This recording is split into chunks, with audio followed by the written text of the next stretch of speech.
नमस्कार मित्रांनो, नुकतीच ग्रुप सी ची पूर्वपरीक्षा झाली आणि ग्रुप सी च्या अगोदर 4 जानेवारीला ग्रुप बी ची पूर्वपरीक्षा झाली. ग्रुप बी ची पूर्वपरीक्षा आणि ग्रुप सी ची पूर्वपरीक्षा या दोघांचेही अंदाजित कट ऑफ बद्दल आपण ग्रुप बी बद्दल तर ऑलरेडी चर्चा केली आहे. आता ग्रुप सी बद्दल आपण या व्हिडिओमध्ये पुढच्या 5 मिनिटांमध्ये चर्चा करूया. एक अंदाज घेऊया की ग्रुप सीचा जो सेफ स्कोर असेल तो किती असू शकतो. सगळ्यात महत्त्वाचं म्हणजे मी मागच्या पण व्हिडिओमध्ये तेच बोललो होतो. माझ्या चॅनलवर जर तुम्ही गेले असं भूषण मोळे जर सर्च केलं तर येईल ते. आपण जर चेकआउट जर केलं तर आपण मोस्टली या गोष्टीवरती भर दिला होता की आपण नेमकं काय केलं पाहिजे. म्हणजे बऱ्याचदा असं होतं माझ्यासोबतच नाही ते सगळ्या विद्यार्थ्यांसोबत बऱ्यापैकी विद्यार्थ्यांसोबत ते असं होतं की तुमची पूर्वपरीक्षेची एक्झाम होते आणि पूर्वपरीक्षा झाल्यानंतर जर तुम्ही दुसऱ्या तिसऱ्या दिवसापासून किंवा चौथ्या पाचव्या दिवसापासून जर तुम्ही मेन्सची प्रिपरेशन नाही केली आणि जर पुढचे 1-2 महिने जर तुम्ही कट ऑफच्या प्रेडिक्शनमध्ये कट ऑफ किती लागल या चर्चांमध्ये जर आपण दिवस वेस्ट केले तर आपली मुख्य परीक्षा आपल्या कंट्रोलमधून निघून जाते. आणि मी मागच्या पण व्हिडिओमध्ये बोललो होतो की एक्झॅक्ट कट ऑफ प्रेडिक्ट करणं हे खूप अवघड होऊन जातं. जसं मागच्या वेळेस कट ऑफचे प्रेडिक्शन वेगळे होते. कट ऑफ लागला होता 62.5 आणि बऱ्याच वेळा असं पण आता सध्या पाहायला मिळत आहे की मागचा कट ऑफ 62.5 गेला आणि म्हणून पेपर अवघड आला ग्रुप बीचा तरी कमी कट ऑफ सांगण्याची हिंमत होत नाहीये. त्याच्यामध्ये फॅकल्टीचा दोष नाहीये, शिव्या घालणारे पण बरेच आपणच असतो कमेंट बॉक्समध्ये आणि म्हणून खूप बारकाईने विचार करून मग ह्या गोष्टींवरती व्हिडिओ बनवावा लागतो. गंमत अशी आहे की आपण एक सेफ झोन मध्ये आहोत का हा विचार आपण करायला पाहिजे किंवा आपण कोणत्या कंडिशन मध्ये आहोत त्याच्यानुसार आपण जर निर्णय घेतला तर ते बेस्ट होऊ शकतं. तर माझं असं ओपिनियन आहे की ज्या लोकांना ग्रुप बी मध्ये 50+ स्कोर आहेत, ग्रुप बी मध्ये ज्या विद्यार्थ्यांचा स्कोर हा 50+ येतो त्यांनी मेन्सचा अभ्यास करण्यासाठी 50% वेळ द्यायला हरकत नाहीये आणि उरलेला जो 50% वेळ आहे हा प्रिलिमला द्यायला हरकत नाहीये. हे मी ग्रुप बी च्या बद्दल बोलतोय. आता ग्रुप सी चा जर विचार केला तर जवळपास 16,000 ते 17,000 पर्यंत मला असं वाटतं की विद्यार्थी मेन्सला जातील. 16 ते 17,000 विद्यार्थी मेन्सला जातील आणि ग्रुप सी चा जो पेपर झाला तो सोपा होता असं आपण म्हणू शकतो. आता थोडस पेपर बद्दल बोलूया की ग्रुप सी च्या पेपर बद्दल काय होतं कसं होतं आणि मग आपण थोडस कट ऑफ वरती बोलूया. एक मुद्दा तर आपण इथे चर्चा ऑलरेडी केली आहे की जवळपास 16,000 ते 17,000 जे विद्यार्थी आहेत हे मेन्सला क्वालिफाय होतील मेन्ससाठी. हा एक मुद्दा झाला. आता पेपर कसा होता त्यावरती बोलू. सगळ्या महाराष्ट्राचं म्हणणं असंच आहे की पेपर सोपा होता. आता पेपर सोपा होता मोस्टली आपण कोणत्या गोष्टींच्या आधारावरती पेपर सोपा होता हे म्हणतो. याच्यामध्ये जे मॅथ्स आणि रिझनिंग आलेलं होतं ते जवळपास सोपं होतं. ज्यांनी मॅथ्सची मीडियम प्रिपरेशन केली असेल, चांगल्या लेवलची प्रिपरेशन असेल त्यांना 15 ते 20 पर्यंत प्रश्न बरोबर घेणं शक्य झालं आणि बऱ्याच विषयांमध्ये PYQ रिपीट होते. PYQ आलेले आपल्याला पाहायला मिळतात आणि म्हणून असं कन्क्लुजन निघतं की पेपर सोपा होता. पण माझं याच्या पलीकडे पण थोडंसं म्हणणं आहे की जरी PYQ रिपीट झाले असतील तरी प्रत्येक विषयामध्ये 3-4 प्रश्न हे थोडेसे कॉम्प्लिकेटेड विचारलेले आहेत. हा पेपर 100% सोपा होता असं कधी म्हणता आलं असतं.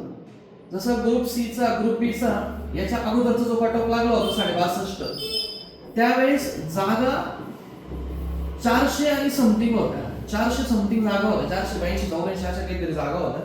एकतर जागा कमी होत्या आणि पेपर सोपा होता. पण पेपर सोपा होता म्हणजे काय तिथं पण मॅथ सेम आता ज्या प्रकारे ग्रुप सी ला विचारलं त्याच प्रकारे ग्रुप सी चं आता ग्रुप सी ला ज्या प्रकारे मॅथ्स विचारलं त्याच प्रकारचं मॅथ्स ग्रुप बी ला पण विचारलं होतं. 24 मध्ये ज्यावेळेस 62 कट ऑफ लागला. आणि दुसरी महत्वाची गोष्ट म्हणजे इथं पॉलिटीला 15 पैकी 15 घेणं शक्य होतं आणि म्हणून इथं मार्क खूप जास्त आले होते. एकतर मॅथ्स सोपं होतं, आता पण मॅथ्स सोपं आहे. तेव्हा पॉलिटीला 15 पैकी 15 मार्क्स घेणं शक्य होतं. आता 15 पैकी 15 अपवादात्मक सापडतील. त्यावेळेस खूप साऱ्या लोकांना पॉलिटीला 15 पैकी 15, मला पण पॉलिटीला नेहमी 15 पैकी 15 मार्क्स येतात. यावेळेस माझे ॲव्हरेज रेंज 11-12 चे ग्रुप सी च्या पेपर मध्ये. ग्रुप बी ला आज पण मला 14 मार्क्स येतात पॉलिटीमध्ये, पण ग्रुप सी ला नाही आले तेवढे. काही प्रश्न असे होते की जे माझ्या वाचनातले नव्हते किंवा थोडंसं पंचायत राज विचारल्यामुळे थोडी प्रिपरेशन आपली त्या रेंज नसल्यामुळे थोडंसं मार्क्स कमी होऊन गेले. 11-12 मार्क्स मला पण ह्यावेळेस पॉलिटीला येतात. आणि हे दोन विषय आहेत की ज्यामुळं असं पण म्हणू शकत नाही आपण की प्रचंड पेपर सोपं होतं. पॉलिटीचे 3-4 प्रश्न थोडेसे चांगले होते, इकोचे 3-4 प्रश्न थोडेसे चांगले विचारले. त्यांनी सायन्सचे पण 4-5 प्रश्न थोडेसे नवीन आणले, थोडेसे अवघड प्रश्न सायन्सचे पण. त्याच्यानंतर जॉग्राफीला थोडीशी डेप्थनेस वाढवली आणि प्रत्येक विषयाचे काही असे प्रश्न आणले की जे थोडेसे अवघड आहेत, हार्ड आहेत. आणि नुसतं आपण मॅथ्स सोपं गेलं आणि नुसते पीवायक्यू आले म्हणून आपण पूर्ण पेपर सोपं होता असं आपण म्हणू शकत नाही. ग्रुप बीच्या कंपॅरेटिव्हली नक्कीच पेपर सोपा आहे, पण खूपच सोपं आहे असं नाहीये. पॉलिटीला मार्क्स घेणं थोडेसे अवघड आहे, 15-15. सायन्सला 14-15 येणं थोडेसे अवघड आहे. प्रत्येक सेक्शन मध्ये त्यांनी युनिक प्रश्न आणले आणि युनिक प्रश्न आणल्यामुळे थोडंसं मॉडरेट पेपर थोडासा खूप सोपं आहे असं म्हणता येणार नाही. आणि म्हणून हे दोन अँगलचा जर विचार केला की 16 ते 17 हजार ज्या जागा आहेत, जे मुलं आहेत ते मेन्सला जाणार आहेत आणि प्रत्येक विषयाचे काही प्रश्न असे आहेत की जे कट ऑफ वरती इम्पॅक्ट क्रिएट करतील. आणि म्हणून मॅथ्स सोपं याच्यावरच आपण नुसतं कट ऑफ प्रेडिक्ट करू शकत नाही.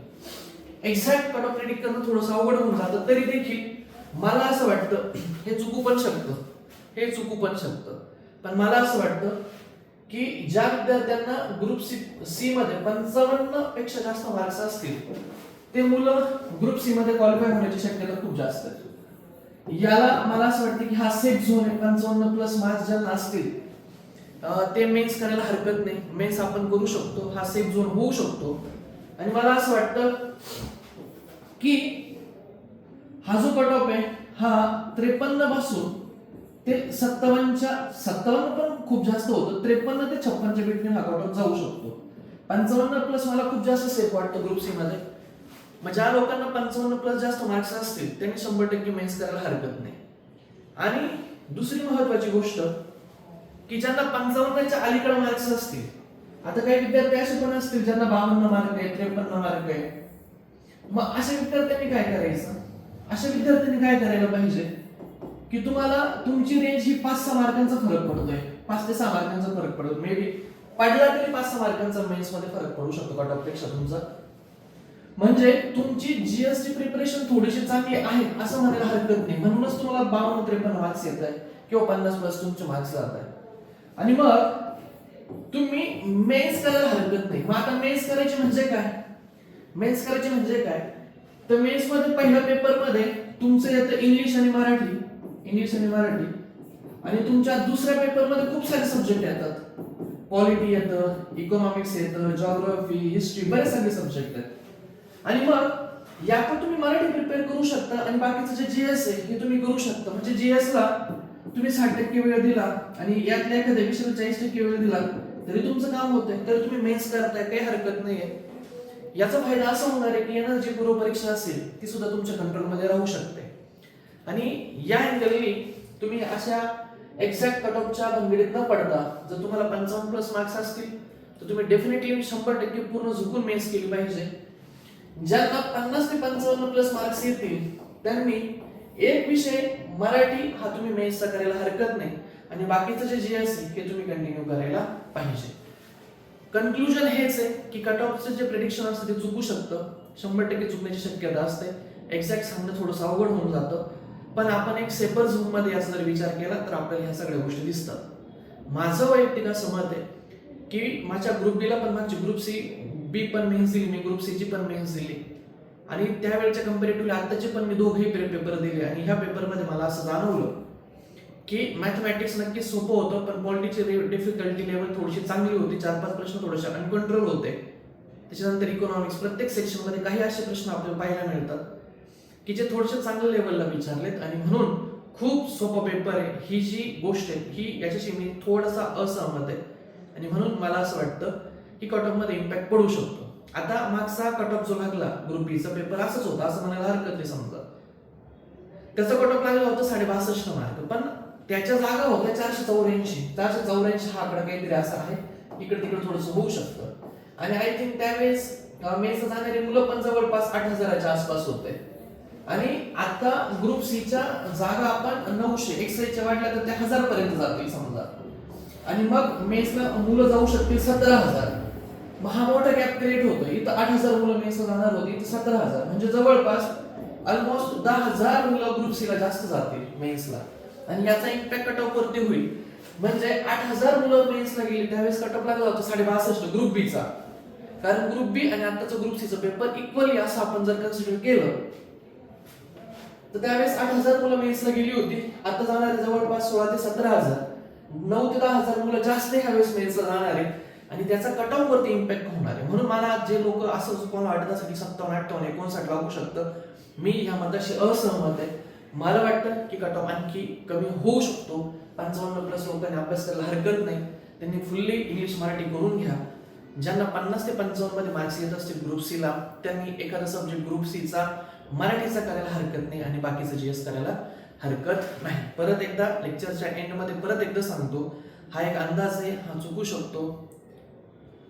तुम्हाला एक डायरेक्शन देण्यासाठी हा आपण व्हिडिओ बनवला. व्हिडिओ आवडला असेल मित्रांनो लाईक करा, कमेंट करा, शेअर करा. Thank you so much.